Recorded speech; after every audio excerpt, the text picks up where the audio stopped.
bonjour. Alors, je veux vous annoncer que je vous invite à un traquenard. Maintenant, je vous le dis. Dans le titre, c'était « Pourquoi les enfants déficients ont du mal à apprendre ?» que nous apprennent les neurosciences. Mais le véritable titre, c'est « Pourquoi les enfants déficients ont aussi des capacités pour apprendre ?» Et c'est quand même beaucoup plus intéressant. Alors d'abord, on parle d'enfants déficients. À peu près, on considère qu'il y a 3% d'enfants qui sont déficients dans une population générale. On parle d'enfants déficients quand le coefficient intellectuel est en dessous de 70. C'est des chiffres, c'est des normes, si vous voulez. Maintenant, qu'est-ce qui se cache derrière ces centaines, ces milliers d'enfants déficients? Parce que 3% dans une région comme le Languedoc-Roussillon, ça fait plusieurs dizaines de milliers, finalement, de personnes déficientes, enfants et adultes. Et quand on recherche les causes de ces déficiences intellectuelles, de ces difficultés d'apprentissage, on n'a jamais su dire le bon mot. Hein. Avant, on parlait de retard mental, maintenant de déficience intellectuelle, et puis on parle maintenant de difficultés d'apprentissage. De toute façon, les difficultés d'apprentissage sont la conséquence d'une déficience intellectuelle. Et on avait, il y a quelques années, assez peu de chiffres, quelles étaient les causes. On commence à avoir quand même, pour une majorité, pour plus de 50%, des explications. On sait qu'à peu près 15% de ces enfants et de ces adultes ont une anomalie génétique connue, la trisomie 21, le syndrome X fragile, des diagnostics assez faciles à faire finalement, vous voyez, que l'on fait depuis des années sans avoir besoin d'expertise de laboratoire importante, des 15% à peu près. Alors, selon les pays, il y a actuellement un petit peu moins ou un petit peu plus de trisomie 21 en fonction des politiques pendant la grossesse. Il y a 5-6 ans, on a mis au point une technique que l'on appelle le karyotype moléculaire. Le karyotype moléculaire, ce n'est pas le karyotype où on voit les petits chromosomes comme on faisait auparavant quand une maman était enceinte, la myosynthèse, pour voir s'il y avait 3 chromosomes 21. C'était 3 petits bâtonnets 21, c'était facile, il s'agissait de compter jusqu'à 3, et puis on portait un diagnostic de trisomie 21. Au jour d'aujourd'hui, le karyotype moléculaire est capable d'explorer tous les chromosomes de manière extrêmement précise, et même parfois trop précise.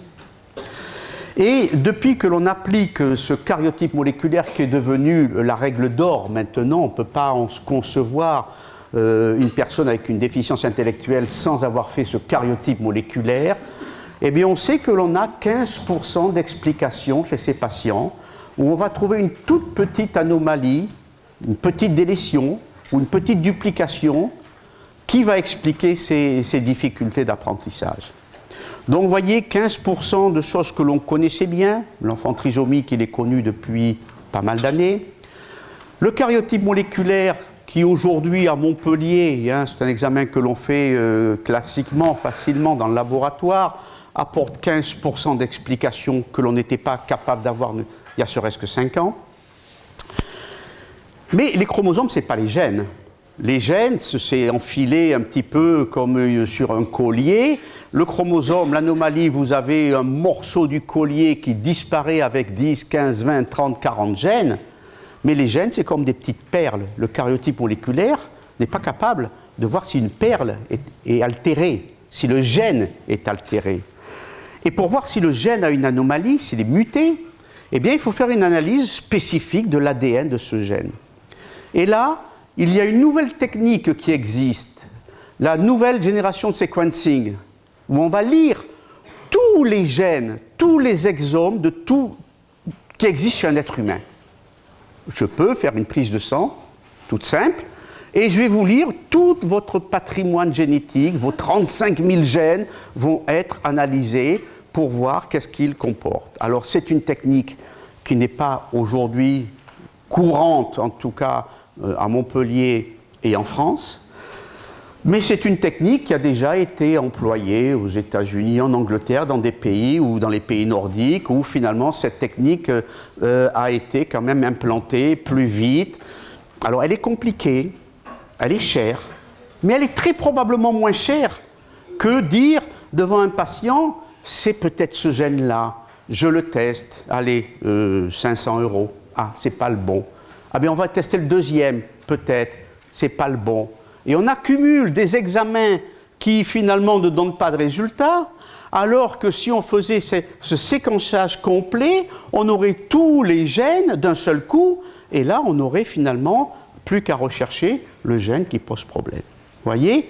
En bout du compte, il y a une certaine rentabilité économique, mais bon, ça met toujours du temps à être compris et à être implanté finalement de manière habituelle.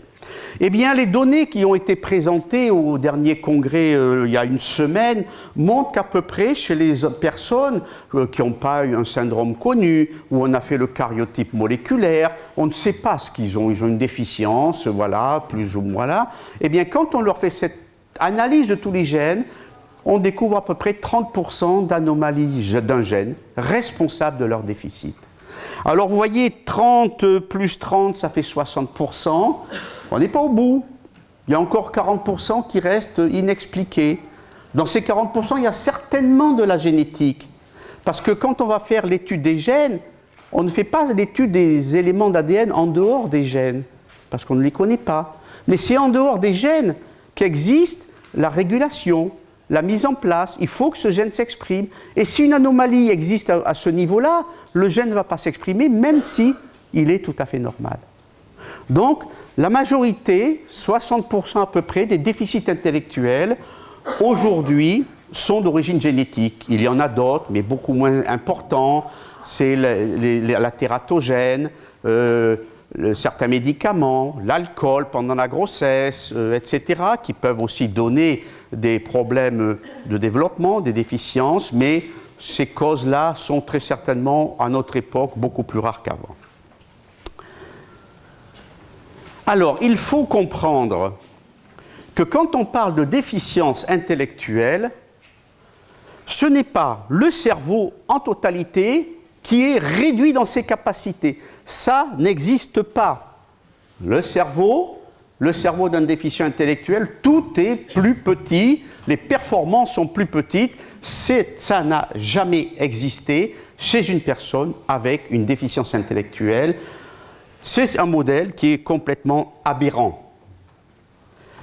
Quand un gène va s'exprimer dans le cerveau, et il y en a des milliers et des milliers, parce que ce cerveau inclut vraiment une infinité de gènes. Le développement du cerveau, quand même, est chez l'homme la chose la plus importante, hein, et donc énormément de gènes vont fonctionner au niveau cérébral. Eh bien, il faut savoir que ce gène ne fonctionne pas sur toutes les structures cérébrales. Un gène a des fonctions à un endroit donné. Eh bien, voilà par exemple une image qui pourrait être les endroits où va venir fonctionner un gène qui a un rôle dans une déficience intellectuelle. Et vous voyez parfaitement que, eh bien, il y a des régions qui sont fortement impactées, et puis il y a des régions où finalement ce gène n'intervient pas. Et les fonctions qui sont dépendantes de la partie postérieure ne sont pas altérées, elles fonctionnent parfaitement. Voyez, un gène altéré va altérer une fonction précise, mais pas toutes les fonctions du cerveau. Et c'est pour cela que si je reprends le titre de tout à l'heure, il y a des fonctions cérébrales tout à fait conservées chez certains patients, chez tous les patients. Et là, je voudrais vous raconter une petite histoire qui m'a vraiment marqué et bouleversé. J'ai vu il y a 2 ans une petite fille, elle avait 4-5 ans, aucun langage. Aucun langage. Quand on a une petite fille de 4-5 ans qui n'a aucun langage, on pense que ses capacités, voilà, sont quand même fortement diminuées. Bon, je la mesure, je l'appuie contre le mur et tout bêtement, je lui dis « recule tes pieds ». Et la petite fille recule ses pieds. Elle n'était pas capable de dire 2 mots. Quand je lui dis « recule tes pieds », elle est capable de le comprendre et de reculer ses pieds. Donc vous voyez, conserver bonne compréhension et une autre fonction cérébrale incapable d'avoir un langage. Elle a évolué parce que maintenant, elle a commencé à avoir un certain langage, elle a augmenté son stock lexical, etc., etc. Donc, elle a fait des progrès. Mais l'anomalie génétique qu'elle a comporte dans sa description une forte altération du langage, mais une compréhension quand même de bonne qualité. Alors voilà, grosso modo, c'est très grossier ce que je vous montre. Le cerveau est partagé en zones, vous voyez, à l'arrière, vous avez le langage écrit, l'attention, la motricité, le langage oral. Le langage oral, là, ça s'appelle, vous voyez cette petite, on n'a pas la flèche ici, la petite orange, vous voyez, c'est la zone de Broca. C'est une zone du langage. Et c'est une zone qui est en difficulté chez les enfants trisomiques 21.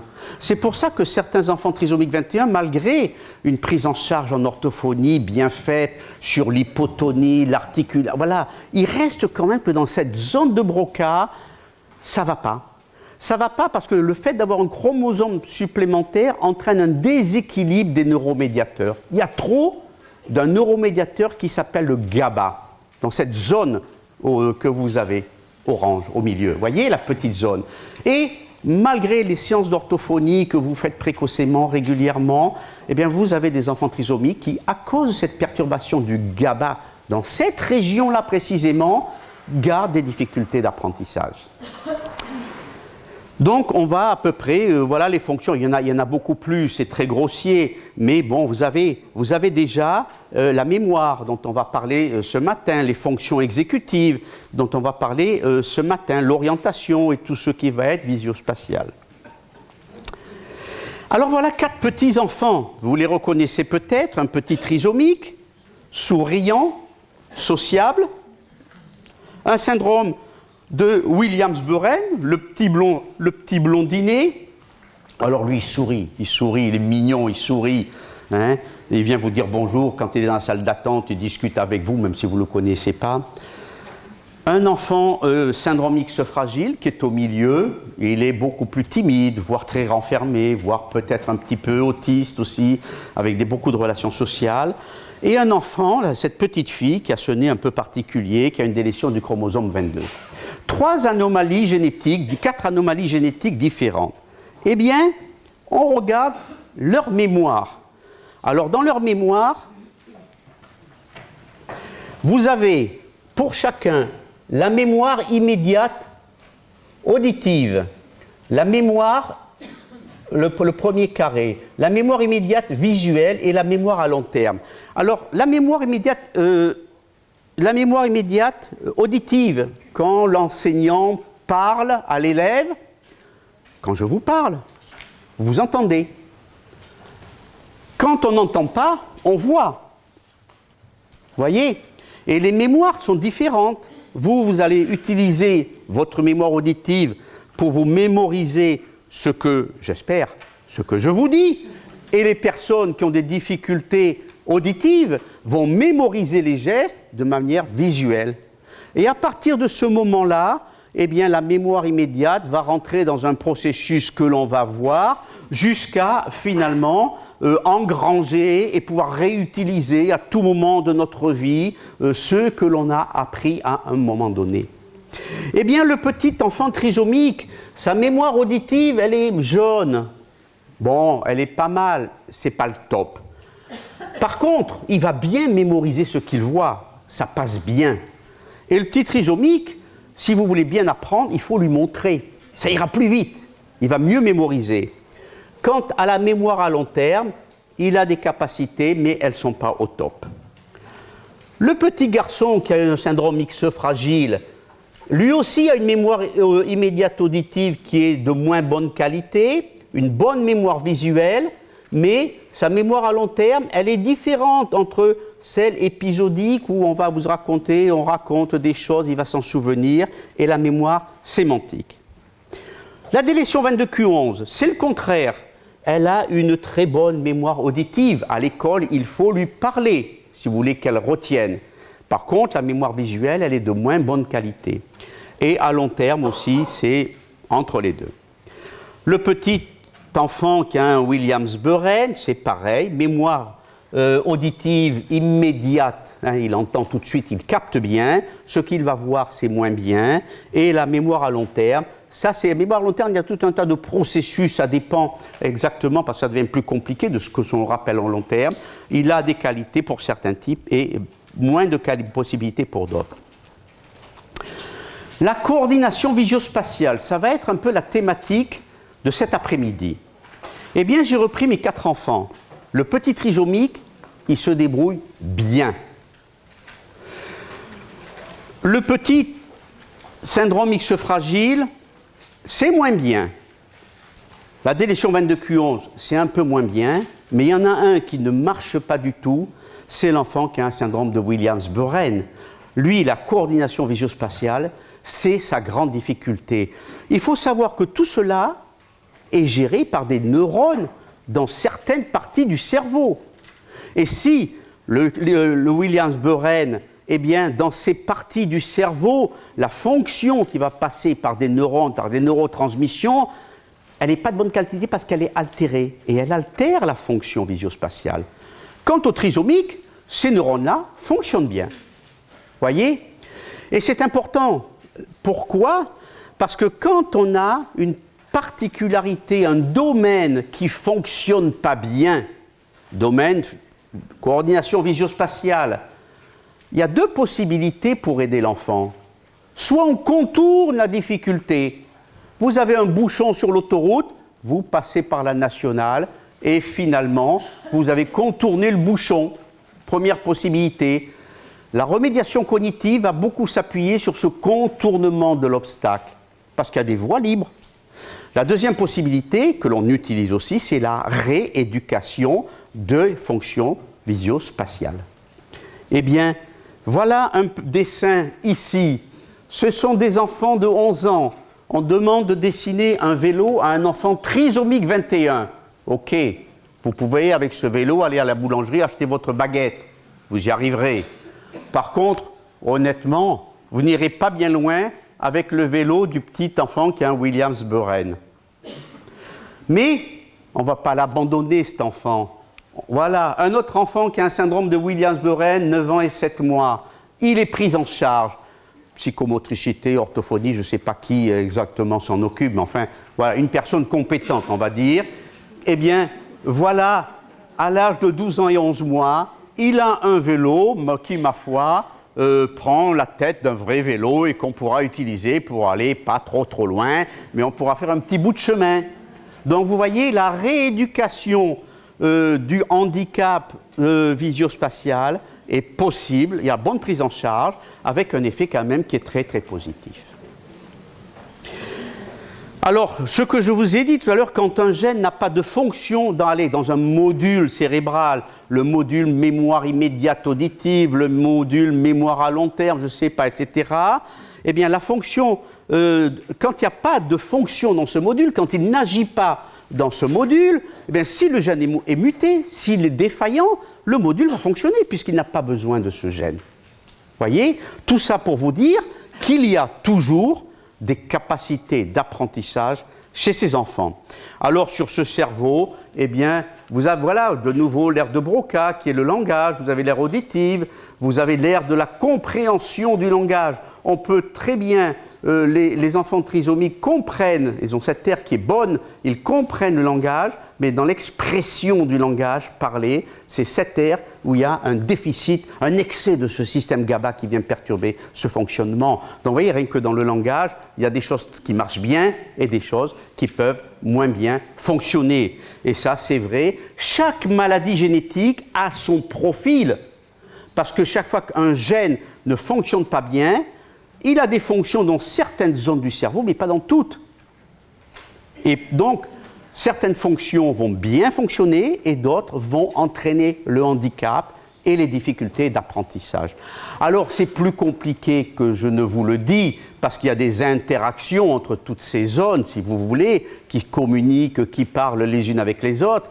Mais ce qui est important, c'est d'essayer de voir la thématique, la fonction qui ne marche pas bien, pour finalement la réadapter, la rééduquer, ou voir le moyen un petit peu de la contourner. Alors, On va d'abord demander à M. Gérard Bussy, qui est neuropsychologue à Saint-Étienne, qui est un grand spécialiste de la mémoire, de venir nous parler des mémoires. Et je voudrais dire, avant de parler des mémoires, avant de mémoriser, eh bien, il faut avoir un bilan, une bonne vision et une bonne audition. Vous ne pouvez pas utiliser la mémoire auditive si votre enfant n'entend pas bien. Vous ne pouvez pas utiliser la mémoire visuelle s'il y a un problème visuel. Et donc, dans les bilans systématiques, il faut savoir refaire régulièrement, savoir si on n'a pas une baisse de l'audition, savoir si on n'a pas une baisse de la vision. Et vous pouvez avoir une bonne vision ou une bonne audition, et vous pouvez avoir une bonne mémoire. Mais si vous avez des troubles de l'attention, une hyperactivité, que vous papillonnez en classe et que vous écoutez rien, eh bien vous n'apprendrez pas. Et j'aurais pu rajouter là aussi les déficits de l'attention. Pour qu'un enfant puisse mémoriser, il faut qu'il soit attentif. Et s'il n'est pas attentif, vous pouvez le rééduquer. Il faut commencer à gérer ce qui est en amont, une bonne vision, une bonne audition, une bonne attention. Et à partir de ce moment-là, on va pouvoir dérouler les problèmes de mémorisation. Donc c'est M. Bussy qui va en parler. Ensuite, on va essayer de voir un autre module. Alors j'ai choisi 3 gros modules, si vous voulez, hein, trois grosses thématiques, hein, la mémoire, les situations complexes, les fonctions exécutives. Alors c'est des mots, au début je me dis qu'est-ce que ça voulait dire, ça c'est fonctions exécutives. Bon, entre nous soit dit, cette réunion elle est surtout pour moi, hein, parce que je comprenne davantage. Hein. Mais enfin je pense que ça peut vous être utile aussi. Alors les fonctions exécutives, vous voyez, elles sont là en vert surtout. Donc vous voyez, elles ne sont pas partout dans le cerveau. C'est là qu'elles sont localisées. Eh bien, c'est résoudre un problème qui est compliqué. Quand on a un problème qui est compliqué, eh bien, c'est compliqué et on est obligé de mettre en place tout un tas de mécanismes pour que je me rappelle que j'ai mis ça de côté, que je le réutilise dans les projets, voilà, etc. Et là, c'est Céline Darroux, qui est psychologue chez Maria Bagdadli, qui va nous l'expliquer. Dernière présentation, c'est le visio-spatial. Alors j'ai toujours eu du mal à comprendre pourquoi le visio-spatial débouchait sur les mathématiques. On va me le dire. Je vais apprendre plein de choses, je suis content. J'aurais pu faire la réunion rien que pour moi, mais je vous en ai fait profiter. Alors, en fait, le visio-spatial débouche sur, finalement, ce que Marion Murcia a bien pris, apprendre à compter, à dessiner, à se repérer dans l'espace. Et donc, elle va nous en parler cet après-midi. Alors, et à la fin de cette journée, il y aura une table ronde. Alors, ce que je voudrais dire, c'est que j'ai demandé quand même aux personnes qui vont présenter de nous expliquer simplement pour que quelqu'un qui n'y connaît rien comme moi arrive à comprendre. Hein. J'ai déjà lu pas mal de trucs. Il y a des choses, j'ai du mal à comprendre. Hein. Exactement. C'est très, très particulier, c'est très scientifique, mais il faut qu'on le comprenne. C'est important. Donc, ils m'ont dit qu'ils allaient nous expliquer ça très simplement. Dans les questions, on a gardé un bon temps de questions, je ne sais pas si c'est 20 minutes après chaque, une demi-heure. On posera les questions après chaque présentation. N'hésitez pas à poser une question. Vous dites, oh, elle est bête. Non, parce qu'il y a 30 personnes à côté de vous qui n'osent pas la poser. N'hésitez pas à la poser parce qu'il faut que l'on comprenne. On n'aura pas d'autre occasion d'avoir des explications sur ces thématiques-là. Et à la fin de la journée, on aura une table ronde d'1 heure. Il y aura Maria Bagdadli, il y aura les personnes qui sont intervenues. On invitera aussi d'autres personnes si elles veulent venir, où on reprendra un petit peu ces 3 thématiques, mais on pourra aussi élargir. On n'a pas parlé aujourd'hui du langage. Hein, le langage, c'est un autre module. On n'a pas parlé du module de l'attention et du déficit de l'attention.